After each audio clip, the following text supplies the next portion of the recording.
বর্তমান সময়ে এসে ভালো টাইলস খুঁজে পাওয়া খুবই মুশকিল হয়ে যায়, কারণ আপনি একটি দোকানে যে যখন বলবেন আমাকে এ গ্রেডের টাইলস দেন, দোকানদার আপনাকে বি গ্রেড সি গ্রেডের টাইলস দিয়ে দেয়।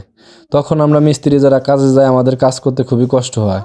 অথচ বাড়িওয়ালারা বলে আমি তো এ গ্রেড টাইলস আনছি, আমার কাজটা আপনি অ্যাকুরেট করে করে দিবেন। তো দেখতে পাচ্ছেন আমি যেখানে কাজ করতেছি এখানে নিচে যে টাইলসটি লাগানো হয়েছে এটা হচ্ছে এক্স সিরামিক্স, এবং উপরে যে টাইলসটি লাগাচ্ছি এটা হচ্ছে বিএইচএল। তো এই যে দুইটা টাইলসের ভিতরে আপনার এক্স সিরামিক্সের যে টাইলসটি সেটা প্রত্যেকটা টাইলস আপনার 2 মিলি করে বড়, আর উপরেরটা 2 মিলি করে ছোট হয়ে যায়। এখন যে জয়েন্টটা আছে ওই জয়েন্টটা তার 100 হবে না। তো বাড়িওয়ালা বলতেছে ভাই আমি তো এ গ্রেড টাইলস আনছি, তাহলে আমার কাজটা কি এরকম হবে? তো কি করা যাবে? আমি বললাম যে ভাই আপনার কাজ তো কখনোই 100 হবে না, কারণ 2 কোম্পানির টাইলস আনলে আপনার অ্যাকুরেট করে কাজ কোনো মিস্ত্রি করে দিতে পারবে না। তো সে বলতেছে আপনি উপরে যে টাইলসটা ওইটা জয়েন্ট কেটে আপনি এক পাশটা লাগিয়ে দেন, প্রয়োজন পরে একটি সিট দিয়ে দিবেন। এখন সিট দিয়ে যদি কাজ করি কাজটা কি ভালো হবে?